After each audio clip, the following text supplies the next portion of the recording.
Agradecemos sua presença em mais um programa Sabedoria para o Coração. Nosso ministério tem 2 objetivos principais: a pregação do Evangelho, para que a salvação alcance mais vidas pela graça de Deus mediante a fé em Cristo, e o ensino das doutrinas bíblicas, para a edificação da Igreja de Cristo. Fique conosco e ouça a mais este maravilhoso ensino das Escrituras, aqui em nosso programa Sabedoria para o Coração.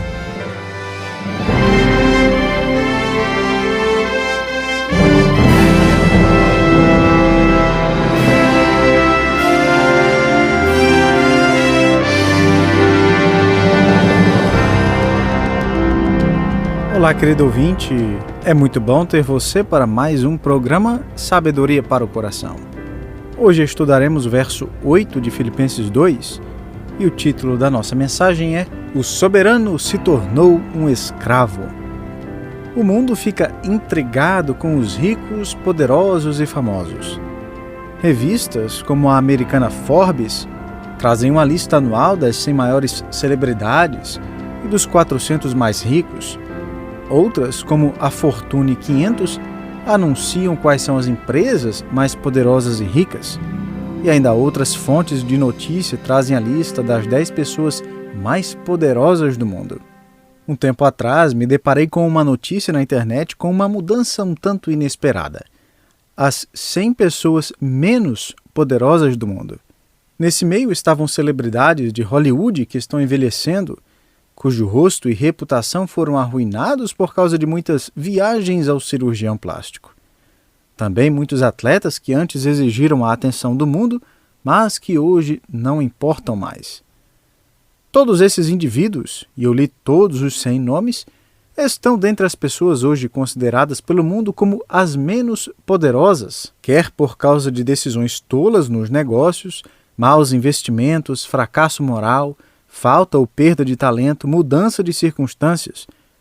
Contudo, o que desejo destacar é o seguinte: nenhuma dessas pessoas escolheu perder todo o seu poder, nenhuma delas se voluntariou para isso. E quem se voluntariaria? Eu sei de um que se voluntariou, e você sabe de quem estou falando. Quando Deus Filho veio à Terra e se tornou o Filho do homem, ele escolheu uma posição sem poder e o estilo de vida de um escravo, e não existe alguém menos poderoso do que um escravo. Em sua carta aos Filipenses, Paulo usa o exemplo de Cristo como o exemplo mais supremo de humildade e nos convoca a imitar o Senhor. Se você esteve conosco em nossos últimos estudos, então sabe que o apóstolo Paulo começa citando um hino antigo, muito provavelmente um dos hinos mais antigos da igreja primitiva. E esse hino, assim como qualquer outro bom hino, está cheio de verdades teológicas. Em nossos últimos estudos, temos analisado a letra desse hino em Filipenses 2, começando no verso 5. Esse é um hino sobre a encarnação, quando Deus Filho assumiu a carne humana. Esse hino fala da sua humilhação, quando Cristo se tornou um doulos, um escravo. Esse hino é sobre a sua crucificação e sua morte. E esse hino termina com a exaltação e vindicação final de Cristo, quando toda língua confessar que Ele era e ainda é o Senhor soberano. Agora, a fim de mantermos o hino dentro do contexto de Filipenses e do uso que Paulo faz da encarnação de Cristo como o maior exemplo de humildade, a abnegação de seus direitos pessoais, sugeri 4 direitos pessoais diferentes que o Deus Filho abnegou quando desceu à terra. O primeiro direito que Cristo abnegou foi o direito de viver como Deus. Lemos no verso 6, pois ele, subsistindo em forma de Deus, não julgou como usurpação o ser igual a Deus. No idioma original, essas palavras são mais expressivas na declaração de que, apesar de Jesus Cristo haver pré-existido com a mesma essência e natureza do Deus Pai como o Deus Filho, ele não se agarrou aos seus direitos iguais com o Deus Pai. De fato, Cristo abriu mão do direito legítimo que tinha de viver como Deus. Segundo, Cristo abnegou o direito de agir como Deus. A primeira parte do verso 7 diz: antes a si mesmo se esvaziou, assumindo a forma de servo. Então, o Senhor soberano se tornou um escravo em sua humilhação. Por causa dessa transformação, ele se recusa a manifestar seu poder e atributos para sua própria conveniência ou conforto. Em seguida, vimos que o terceiro direito que Cristo abnegou foi o direito de se parecer como Deus. A letra do hino diz, na segunda parte do verso 7, tornando-se em semelhança de homens e reconhecido em figura humana. Em outras palavras, antes da sua encarnação, Cristo estava revestido de esplendor inimaginável, mas com a encarnação, em profunda humildade, conforme diz o profeta Isaías, Cristo escolheu o rosto e corpo de um homem judeu em nada atraente aos olhos das pessoas. Isaías 53:2. Já que ele poderia ter escolhido qualquer coisa, desde o tamanho do nariz até a sua estatura, Jesus poderia ter sido o homem mais bonito de toda a terra. Apesar disso, ele apenas aumenta sua demonstração de humildade, não somente ao se tornar homem, mas ao escolher ser um homem ordinário, comum. E ele foi de fato tão normal, sem causar impressão alguma nas pessoas, que quando anunciou quem era, os líderes judeus disseram: "Não é este o filho do carpinteiro?" E escandalizavam-se nele. Mateus 13, versos 55 a 57. E é o seguinte: se tivéssemos vivido no século I, teríamos ecoado as palavras de todas as pessoas ao seu redor, teríamos dito: "Olha, nós jamais vimos o Filho de Deus, mas, sem dúvida alguma, você não pode ser ele." Quando a princesa Elizabeth e o duque de Edimburgo se casaram em 1947, o rei Faisal, o monarca do Iraque, que tinha apenas 12 anos de idade, estava entre os dignitários que visitaram Londres para ver aquele casamento espetacular. As pessoas estavam enfileiradas na rua principal de Londres, que leva à catedral, para talvez conseguir ver o casal real quando passassem. O rei Faisal não estava muito interessado na festa, mas queria ver os cavalos que levavam as carruagens na estrada. Então ele se vestiu com seu manto oriental, passou pelo meio da multidão para ver melhor. Daí um policial o pegou pelo braço e mandou que ficasse fora do caminho. Isso era o que um policial naturalmente diria ao menino de 12 anos, que não se encaixava naquele cenário. Somente depois descobriram que o garoto de 12 anos era o rei do Iraque, e os pedidos de desculpas vieram em grande número. Nos principais jornais de Londres naquele dia, as matérias das capas foram: "Desculpe-nos, rei Faisal, não sabíamos que era você." Não sabíamos que era você. Isso me conduz ao quarto e último direito que Cristo abnegou em sua humildade e encarnação. O quarto direito que Cristo abnegou foi o direito de ser tratado como Deus. Paulo escreve no verso 8, "A si mesmo se humilhou", ou seja, ele se colocou numa posição inferior, tornando-se obediente até a morte e morte de cruz. Cristo, portanto, se colocará numa posição inferior a ponto de morrer. A propósito, essa frase é mais uma marca que indica que Jesus é mais do que os olhos conseguem ver. Sua morte exigiu obediência. Para nós, a morte não é uma questão de obediência, morremos quer queiramos ou não. A morte é um assunto com o qual não ficamos ansiosos de nos envolver, apesar de sabermos o que existe do outro lado. E não sabemos quando ela acontecerá. Jesus, por outro lado, sabia. E é exatamente isso que Paulo quer dizer aqui com tornando-se obediente até a morte e morte de cruz. Ou seja, para que Cristo experimente a morte, será necessária obediência. Foi isso que ele quis dizer quando afirmou em João 10,18, "Ninguém atira de mim a vida. Pelo contrário, eu espontaneamente a dou. Tenho autoridade para a entregar e também para reavê-la. Este mandato recebi de meu Pai."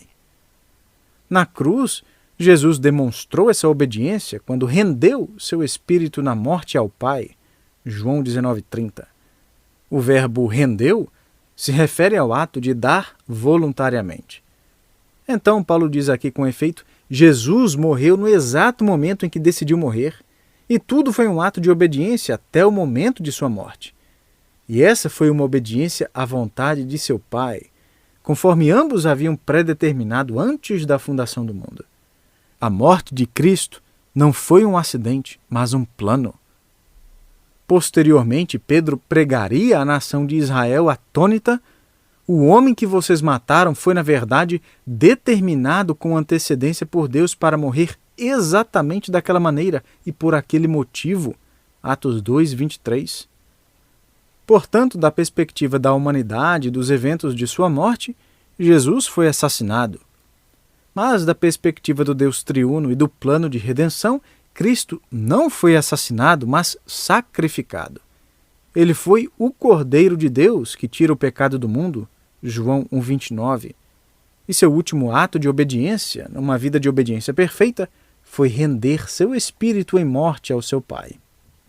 Paulo ainda adiciona mais uma declaração aterrorizante no verso 8, e morte de cruz. Precisamos fazer uma pausa aqui agora e ponderar nisso por um instante, nos maravilhar, conforme o Espírito de Deus deseja que façamos.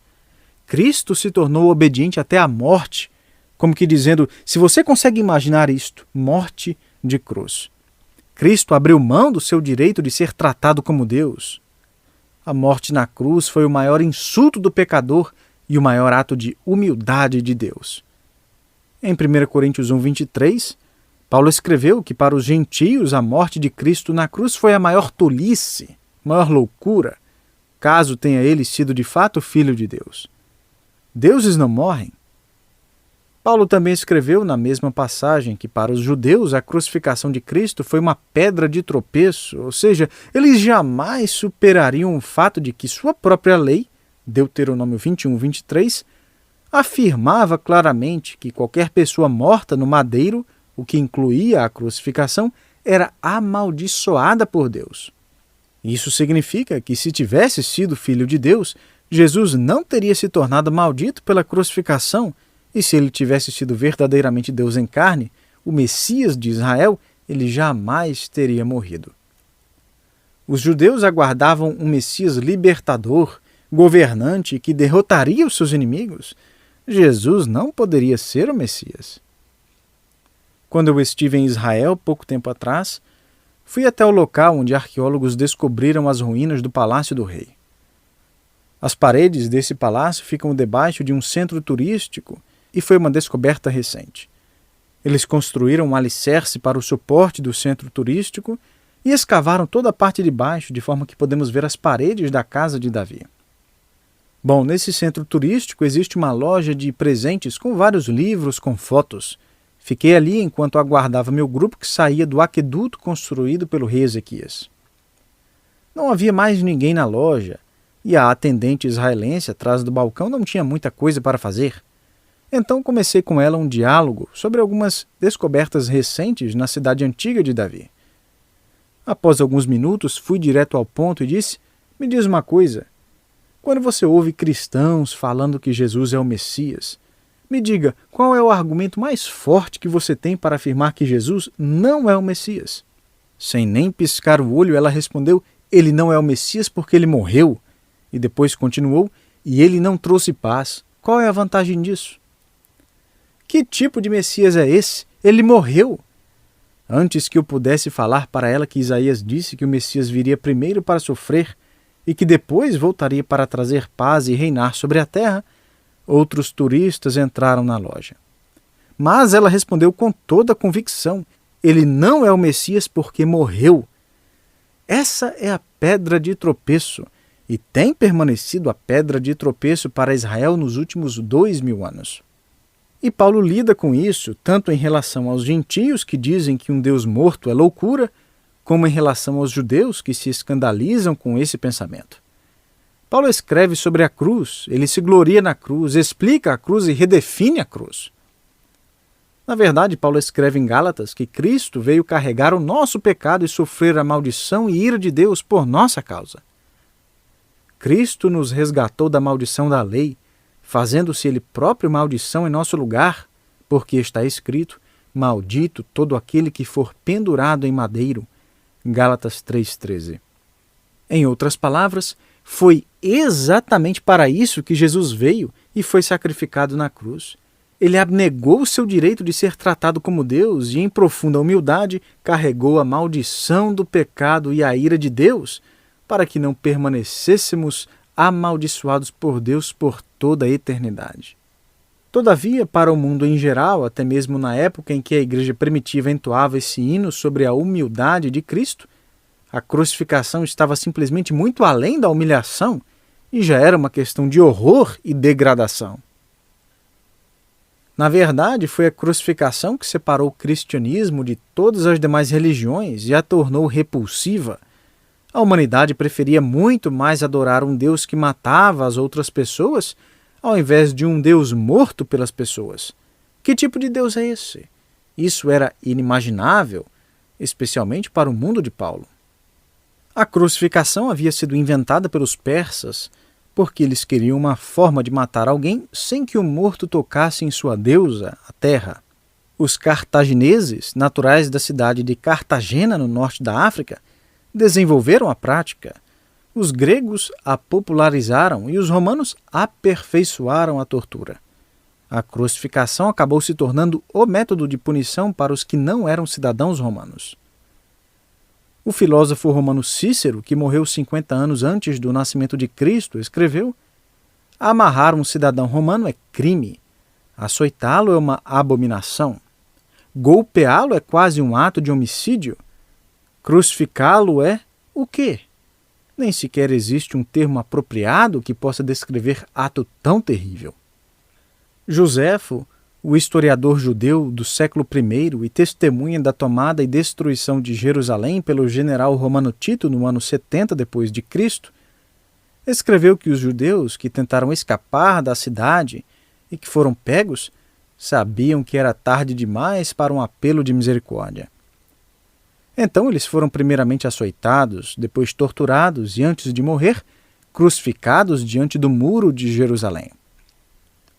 O general romano Tito sentiu pena deles, mas já que havia tantos que tinham tentado a fuga, quase 500 por dia, seria arriscado demais deixá-los ir ou mantê-los sob a vigilância de soldados. Então o general Tito deixou os seus soldados fazerem o que bem desejassem, na esperança de que o cenário tenebroso de centenas de cruzes levasse os demais cidadãos a se render.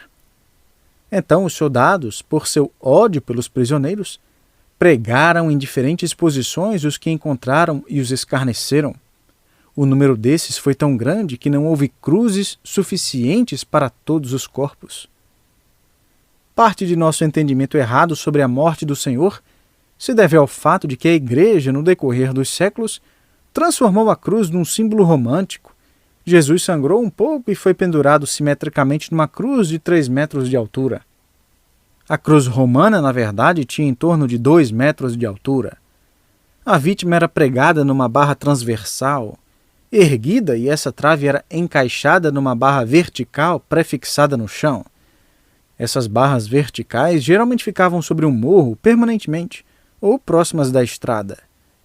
Em seguida, a vítima era escorada num assento de madeira que ficava no centro da barra vertical e seus pés pregados. A vítima poderia ficar ali por vários dias e até semanas. Ela estava próxima do chão o suficiente para conversar com alguém, ser zombada, cuspida e até esbofeteada. Muitos dos crucificados morriam em insanidade.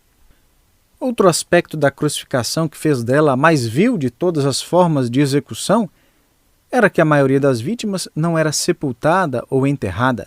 Elas eram simplesmente deixadas para sofrer, morrer e serem consumidas por animais selvagens. Sob o governo de Domiciano, um imperador do século I, existe o registro de um ladrão que foi crucificado e, pouco tempo depois, despedaçado por um urso. Além disso, havia urubus que recebiam nomes com base nos lugares de crucificação, porque sobrevoavam o lugar, sempre prontos para descer e comer os restos dos mortos. Um poeta romano do século I, chamado Juvenal, escreveu: o urubu voa apressadamente do gado e do cão morto e da cruz para levar comida para seus filhotes. Outro registro do século I fala de um homem crucificado como presa para as bestas feras e pássaros. Agora, se os romanos precisassem da cruz para outra vítima e não tinham tempo para esperar que os animais selvagens resolvessem o problema, ou se os judeus quisessem alguma vítima fora da cruz por causa das celebrações do sábado, que foi o caso com Jesus, os soldados quebravam as pernas da vítima e a empurrava de cima de seu assento para que morresse mais rapidamente por asfixia. Talvez você se lembre que os soldados quebraram as pernas dos 2 ladrões ao lado de Jesus, mas o Senhor já tinha morrido. João 19:33. Esse era o motivo por que o mundo gentio considerava como loucura a adoração a um Deus crucificado. Um escritor do século I afirmou que os cristãos eram vistos como pessoas que adoravam um criminoso e sua cruz. Lúcio Caecilius, um banqueiro romano bem-sucedido, que viveu na época da morte de Cristo, escreveu que os cristãos pregavam ilusões. Eles são uma superstição louca e sem sentido que conduz à destruição da verdadeira religião.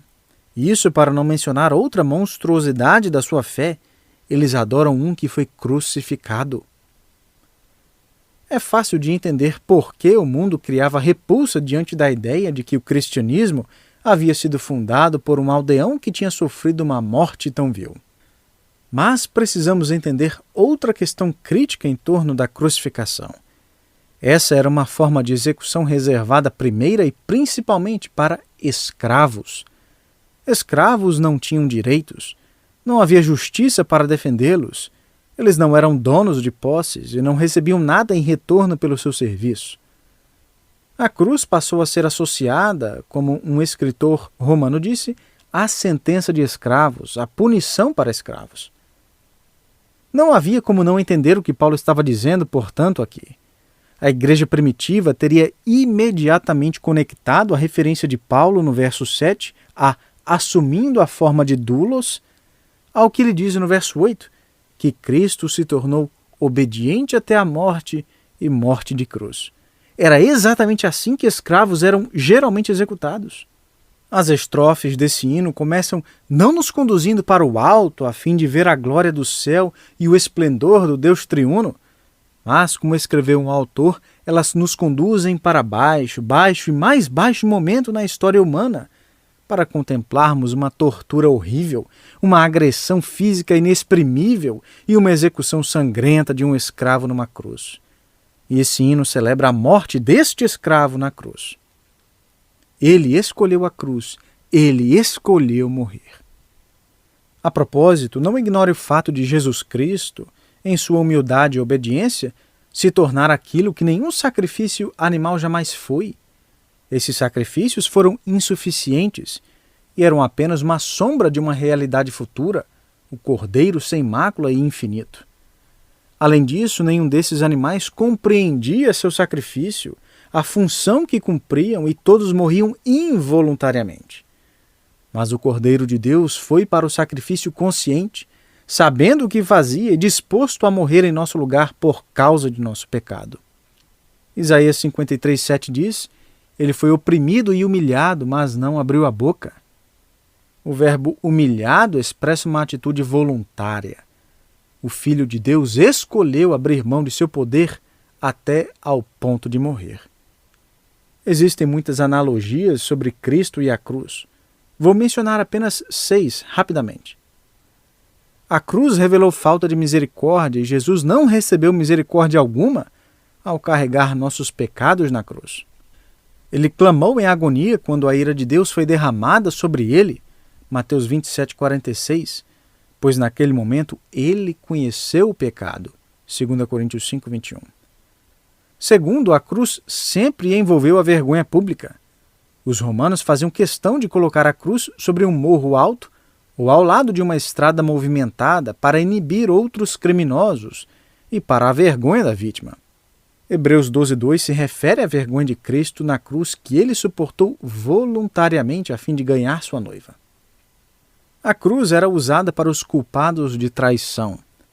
Cristo chamou homens e mulheres para serem seus seguidores a caminho de outro reino e para viver para o seu reino. Em breve, esses seguidores morrerão porque recusaram chamar César de Senhor.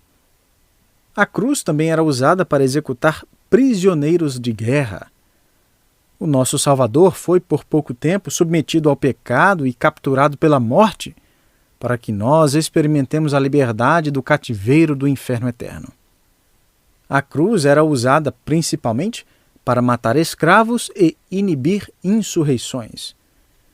Com esse hino, a igreja primitiva cantava de seu Senhor que veio e assumiu a forma de servo, se tornou obediente até a morte, para que nós, escravos do pecado, sejamos libertados e vivamos para a justiça. A cruz era usada para matar criminosos violentos e ladrões. Cristo roubou violentamente o poder do túmulo e o aguilhão da morte e esmagou a cabeça da serpente. Como fazer outra coisa se não cantar este hino junto com a igreja primitiva?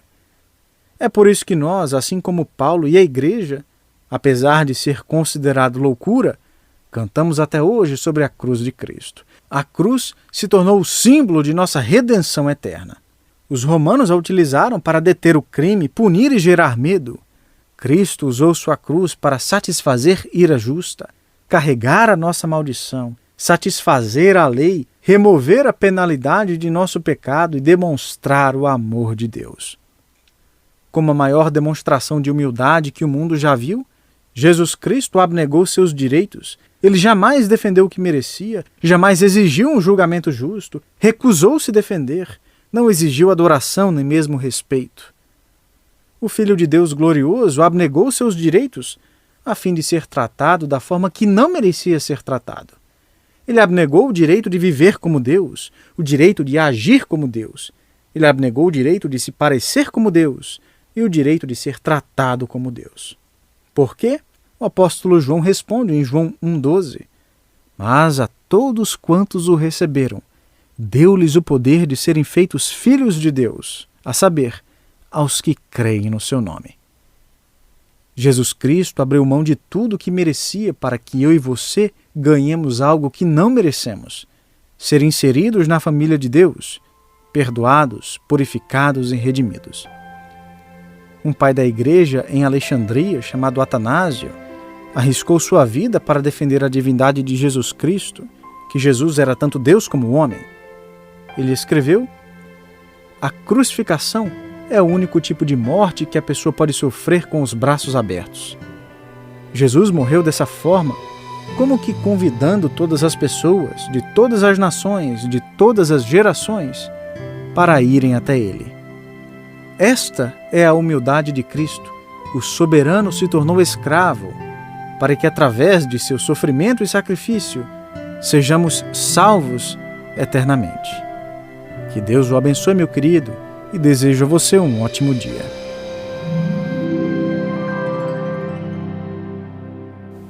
Querido ouvinte, muito obrigado por ter se juntado a nós para mais um programa Sabedoria para o Coração.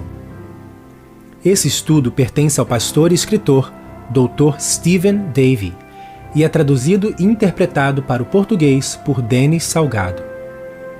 Se você deseja conhecer mais a respeito do Ministério Sabedoria para o Coração, visite a nossa página na internet www.wisdomportugues.org. Mais uma vez, a nossa página na internet é www.wisdomportugues.org. Em nosso website, você pode encontrar e baixar nossos estudos de graça, tanto em texto escrito como em áudio. E se você deseja entrar em contato conosco, envie um e-mail para info@wisdomportugues.org. Mais uma vez, o nosso endereço de e-mail é info@wisdomportugues.org. Convidamos você a sintonizar sua rádio para mais estudos bíblicos profundos e o esperamos para o nosso próximo programa Sabedoria para o Coração.